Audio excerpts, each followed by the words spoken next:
Hello students, my name is doctor Shilpi Kumari. Once again आज मैं फिर उसी टॉपिक को आगे कंटिन्यू करते हुए एक्सप्लेन करने के लिए आ गई।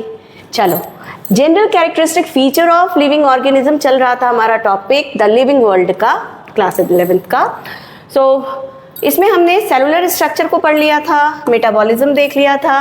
आज हम ग्रोथ, रिप्रोडक्शन और इसके आगे डील करेंगे। ओके, जनरल कैरेक्टर और एक मैंने इसके साथ में बताया था डिफाइनिंग प्रॉपर्टी। तो ये तो क्लियर हो गई थी बात कि सेलुलर स्ट्रक्चर ये डिफाइनिंग प्रॉपर्टी में आएगा ही आएगा। क्यों? क्योंकि विदाउट एनी एक्सेप्शन सारे लिविंग ऑर्गेनिज्म में है। Metabolism is also a defining property. Metabolism एक डिफाइनिंग प्रॉपर्टी है क्योंकि ये भी सारे लिविंग ऑर्गेनिज्म में आता है। इसमें जितने भी मेटाबॉलिक पाथवेज हैं, तो ऐसा तो नहीं है कि जो माइक्रोब्स है उसमें मेटाबॉलिज्म नहीं होता है, जितने लिविंग हैं उनमें मेटाबॉलिज्म होगा ही।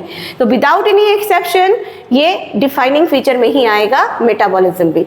अब देखेंगे कि ग्रोथ का क्या हाल है। ग्रोथ जैसे मेटाबॉलिज्म और सेलुलर स्ट्रक्चर डिफाइनिंग प्रॉपर्टी में आता है, क्या ये भी डिफाइनिंग प्रॉपर्टीज में आता है? डिफाइनिंग फीचर है लिविंग का? Is not. ठीक है, तो इसको समझते हैं। पहले तो ये समझते हैं कि ग्रोथ क्या होता है।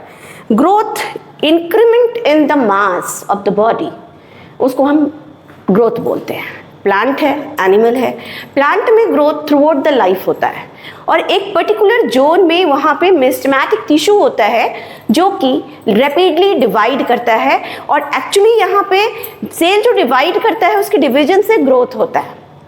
ठीक है, एनिमल के केस में growth through out the life नहीं होता है, एक सर्टेन टाइम पीरियड तक ग्रोथ होता है, फिर वो रिस्ट्रिक्ट हो जाता है। ठीक है, बट सवाल ये उठता है कि क्या नॉन लिविंग में भी ग्रोथ होता है या लिविंग का ही फीचर है? समझ में नहीं आई बात। मान लो कि अगर मैं यहाँ से आगे को बढ़ रही हूँ और रास्ते में मुझे दिख रहा है काफ़ी सारे डस्ट का या रॉक्स का टीला। एक महीने बाद फिर उसी रास्ते से मैं जाती हूँ और वो टीला और बढ़ा हुआ मुझे मिल रहा है, तो उसमें तो ग्रोथ हुआ। तो क्या ये ग्रोथ और जो लिविंग का ग्रोथ है वो सेम है? नहीं, दोनों में डिफरेंस है। ये जो ग्रोथ होता है, ग्रोथ दो टाइप के होते हैं। One is extrinsic, another one is intrinsic. One extrinsic, तो जितने भी नॉन लिविंग की बात, अगर हम मतलब नॉन लिविंग नहीं बोल के ये बोले कि अगर मान लो हम जैसे बताए कि ये रॉक का टीला या डस्ट का टीला जो बना, मुंड जो बना, वो एक्सट्रिंसिक है, एक्सटर्नल फोर्स की वजह से वो बन रहा है, तो वहाँ भी ग्रोथ है लेकिन वो एक्सट्रिंसिक ग्रोथ है। बट जो लिविंग में ग्रोथ होता है वो इंटरनली होता है, तो उसे बोलते हैं इंट्रिंसिक। क्लियर? तो इंट्रिंसिक ग्रोथ लिविंग का फीचर होता है। अब ये ग्रोथ किसी भी हालत में ये डिफाइनिंग प्रॉपर्टी तो नहीं होगा। क्या सारे ऑर्गेनिज्म लिविंग तो हैं लेकिन उनमें ग्रोथ क्या सब में होता है? किसी किसी में नहीं भी होता है। तो मतलब ग्रोथ को हम डिफाइनिंग प्रॉपर्टीज नहीं बोल सकते। ठीक है, growth is not comes under the category of the defining property of living organism, but growth living में ही होगा, ये भी बात क्लियर है। ठीक है, चलो नेक्स्ट, रिप्रोडक्शन। कल हमने ना एक 12th का भी वीडियो बनाया था रिप्रोडक्शन टॉपिक का, इसमें भी आ गया रिप्रोडक्शन। रिप्रोडक्शन भी दो वर्ड से मिलकर के बना है। One is re means again, and production to produce. ये दो ग्रीक वर्ड से मिलकर के बना हुआ रिप्रोडक्शन है। री का मतलब again, production that is to produce. कोई ऑर्गेनिज्म अगर अपने ही जैसे अपना एक और ऑर्गेनिज्म बना ले, ठीक है, तो उसे हम रिप्रोडक्शन कहेंगे। फिर आप बोलोगे कि मैम क्लोन क्या है? अपने जैसे अपनी कॉपी बनाना। तो clone it is also sort of और काइंड ऑफ एसेक्सुअल रिप्रोडक्शन। अभी आगे समझाएंगे कि रिप्रोडक्शन के कितने टाइप्स होते हैं। So what is actually the reproduction is? Reproduction is a biological phenomena in which any organism can give rise to young ones of their own kind. ठीक है, तो उसे रिप्रोडक्शन कहते हैं। अब ये रिप्रोडक्शन होगा तो सिर्फ लिविंग में होगा, कोई नॉन लिविंग में तो होगा नहीं। आप एक बेंच डेस्क की बात कर लो, अगर हमने उसको है ना स्प्लिट कर दिया, 1 से 2 तो हो गए, लेकिन ये 1 से 2 हुआ तो ये एक्सटर्नल फोर्स की वजह से हुआ। इसे हम नहीं कह सकते कि ये रिप्रोड्यूस किया। रिप्रोडक्शन का फीचर लिविंग का ही फीचर है। ठीक है, हाँ। अब दूसरा पॉइंट ये उठता है कि क्या रिप्रोडक्शन डिफाइनिंग प्रॉपर्टी में आएगा या नहीं आएगा?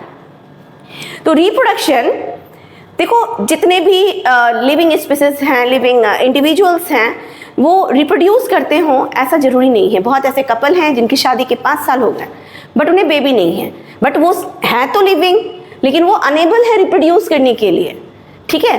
तो लिविंग ऑर्गेनिज्म का फीचर रिप्रोडक्शन है, बट रिप्रोडक्शन को आप डिफाइनिंग प्रॉपर्टी में नहीं रख सकते, वो डिफाइनिंग फीचर नहीं है। तो reproduction is essential for age, reproduction is essential for the survival of life. क्या लाइफ सर्वाइव करने के लिए रिप्रोडक्शन इंपॉर्टेंट है? हमारा आपका सभी का आंसर होगा no. Reproduction is essential for the sustenance of life. इस अर्थ पे अपनी प्रजाति को बना के रखना, अपनी स्पीसीज को कंटिन्यू करके रखना, कंटिन्यूटी ऑफ स्पीसीज बनी रहे, इसके लिए रिप्रोडक्शन इंपॉर्टेंट है, ठीक है। सो reproduction it is a feature of living organism but it is not the defining feature of living organism, ठीक है। चलो ये भी क्वेश्चन क्लियर करते हैं कि रिप्रोडक्शन मेनली 2 टाइप का होता है, asexual and sexual. Asexual reproduction without involvement of gamete. A means without and sexual that is the involvement of gamete. So without involvement of gamete जो reproduction होगा वो asexual होगा, and with the involvement of gamete जो reproduction होगा वो sexual reproduction होगा, ठीक है। तो asexual reproduction के बहुत सारे types होते हैं, like fission, binary fission, simple binary fission, transverse binary fission, longitudinal binary fission. इसमें क्या होता है एक्चुअली एसेक्सुअल रिप्रोडक्शन में सिंगल पेरेंट रिक्वायर्ड होता है, बट अगर हम सेक्सुअल रिप्रोडक्शन की बात करें तो at least 2 parents are required. In the case of the asexual reproduction no genetic recombination takes place. अब वहां पे एक ही पेरेंट है, क्या ही जेनेटिक रिकॉम्बिनेशन टेक्स प्लेस होगा? भाई नहीं होगा। और वहां ना तो मियासिस होगा, मियासिस के थ्रू भी नहीं होगा। But sexual reproduction here we can see clearly the genetic recombination takes place. Gene का एक्सचेंज होता है, one maternal gene another paternal gene, ये recombined करते हैं so that the recombination of the genetic material occurs in the case of the sexual reproduction. Once if the recombination of the genetic material takes place it means variations occurs. So asexual reproduction में variation नहीं होगा, variation absent, never occurs. But in the case of the sexual reproduction variations occur. Sexual reproduction में due to the genetic recombination variation found, ठीक है। तो ये तो हो गया रिप्रोडक्शन का। आगे बढ़े, irritability response toward a specific stimulus is called irritability. मतलब चाहे हम प्लांट की बात कर ले या एनिमल की बात कर ले, प्लांट में भी इरिटेबिलिटी देखने को मिलता है, वो भी सेंस करते हैं। For example one of the plant and the name is Mimosa pudica. This is the scientific name of touch me not plant, छुई मुई का पौधा। उसको आप अगर आपने देखा होगा, आप उसको टच करोगे तो वो पूरी तरह से कॉन्ट्रैक्ट कर जाता है और फिर अपने ओरिजिनल पोजीशन में कुछ देर बाद आ जाता है। तो यानी उसको टच, ये टिग्मोटैक्टिक काइंड ऑफ मूवमेंट शो कर रहा है। एक्चुअली में ये जो विदाउट डायरेक्शनल होता है ना तो नेस्टिक मूवमेंट है। तो यहाँ पे जो the movement of the Mimosa pudica is basically nastism, not tactic movement, क्योंकि विदाउट डायरेक्शन है, किसी भी डायरेक्शन में हो सकता है। ओके, तो मिमोसा पुडिका प्लांट है, प्लांट में भी सेंसेशन हो रहा है, इरिटेबिलिटी शो कर रहा है, और एनिमल में तो होता ही होता है। बहुत सारे प्लांट्स हैं जो स्टिमुलस के रूप में वहाँ पे लाइट हो सकता है, वाटर हो सकता है, कोई केमिकल हो सकता है, response towards the chemical, response towards the light, response towards the water, response towards the touch, ठीक है। तो मतलब ये सेंसेशन, ये रिस्पॉन्सिवनेस प्लांट भी दे रहा है और एनिमल में तो होता ही होता है। तो यानी इरिटेबिलिटी का जो फीचर है वो लिविंग ऑर्गेनिज्म का फीचर है, किसी नॉन लिविंग में ये नहीं होगा। एडेप्टेशन भी लिविंग में होगा। एक पर्टिकुलर इन्वायरमेंट अगर चेंज हो गया, मान लो कोई ऑर्गेनिज्म किसी पर्टिकुलर इन्वायरमेंट में रह रहे हैं और सडनली क्लाइमेटिक कंडीशन चेंज हो गया, तो जो वहां पे सरवाइव करेंगे, जो अपने आप को, कौन सरवाइव करेगा? जो अपने आप को अडेप्ट कर लेगा उस पर्टिकुलर इन्वायरमेंट में रहने के लिए। जो नहीं कर पाएगा वो एक्सटिंक्ट हो जाएगा, ठीक है। सो एडेप्टिव फीचर भी जो है वो एक लिविंग का फीचर है, नॉन लिविंग में नहीं होता है। नेक्स्ट वेरिएशन, अभी मैंने बोला था वेरिएशन किस में होगा? लिविंग में होगा। अगर एडेप्टेशन है तो वेरिएशन भी है, तो वेरिएशन लिविंग का फीचर है। Self consciousness, yes, consciousness one of the defining feature, ये सिर्फ लिविंग में होता है, विदाउट एनी एक्सेप्शन, ठीक है। तो ये जो कॉन्शियसनेस है, अब जैसे मान लो कोई पेशेंट है ना कोमा में है तो क्या आप इसको लिविंग बोलोगे या नॉन लिविंग बोलोगे? हम सभी का आंसर ये होगा कि अगर हम इसे नॉन लिविंग बोलते हैं तो उसके हैंड में मूवमेंट नहीं है, लेग में मूवमेंट नहीं है, मतलब वो पूरी तरह से ऐसे बेड पे लेटा हुआ है, बट ना वो हेड मूव कर सकता है, ना आईज ब्लिंक कर सकता है, बट लेकिन अंदर ही अंदर उसका हार्ट बीट चल रहा है, इंटरनल जो भी फंक्शंस हैं वो चल रहे हैं, हो रहा है, सर्कुलेशन हो रहा है। तो ये तो लिविंग का फीचर होता है। वाइटल फंक्शंस, यस, ये सारे के सारे वाइटल फंक्शंस किसके हैं? लिविंग के हैं। तो ये तो लिविंग का फीचर भी दिखा रहा है। नॉन लिविंग मूवमेंट नहीं है, मतलब नॉन लिविंग काइंड ऑफ दिख रहा है। तो अगर कोमा में कोई पेशेंट है तो हम एग्जैक्टली उसको ये नहीं कह सकते कि वो लिविंग है या वो नॉन लिविंग है, कंप्लीटली नहीं बोल सकते। कह सकते हैं इसे लिविंग भी बोल सकते हैं, नॉन लिविंग भी बोल सकते हैं, क्योंकि वहाँ पे फीचर्स दोनों ही शो हो रहे हैं, ठीक है। तो सेल्फ कॉन्शियसनेस भी एक डिफाइनिंग प्रॉपर्टीज में आता है, ठीक है। तो सेल्फ कॉन्शियसनेस लिविंग का फीचर है, नॉन लिविंग में नहीं होगा।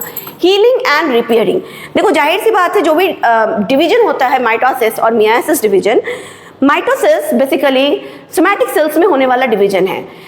जो भी सेल्स हमारा मतलब जो भी टिश्यू टॉर्न हो जाता है, कट जाता है, तो उसको हील करने और रिपेयरिंग करने की ability due to the mitotic division की वजह से वो पॉसिबल हो पाता है, और ये भी हमें सिर्फ लिविंग में देखने को मिलता है। क्या मूवमेंट नॉन लिविंग में होता है? नहीं होता है।